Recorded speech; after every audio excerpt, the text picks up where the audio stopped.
koja ne zna reći ne, neće ni prihvatiti vaše ne. Ovo dobro upamtite. Ne treba niko da vas voli, treba vi sami sebe da volite. Znači, osoba koja ne zna reći ne, neće ni prihvatiti vaše ne. Zašto? Zato što nema lične granice. Ne je možda teška reč u početku, ali neću raditi to i to. Ne mogu raditi to i to. Je već prihvatanje odgovornosti. Usuprotno se vraćamo u onu poziciju kad dete razbije vaznu i kad kaže ne znam, zbog toga što želi prebaciti odgovornost na drugu osobu ili na objekat van sebe. Znači, nema ne znam, postoji neću, ne mogu ići na kafe, neću uraditi to i to za svoje dete. Postoji izbor. Kad smo bili deca nismo imali izbora. Bili smo tako vaspitani, ovo je Balkan, to je ta transgeneracijska trauma, taj mentalni sklop, gde starija osoba mora biti ispoštovana. Mnoge starije osobe su iskoristili tu situaciju, kao što sam rekla.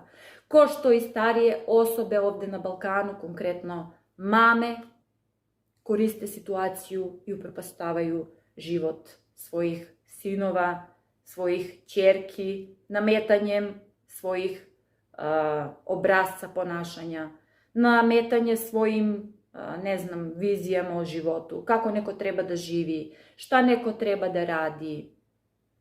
Molim lepo, to rade samo ljudi koji nisu radili na sebe, to rade samo ljudi koji ne drže do sebe.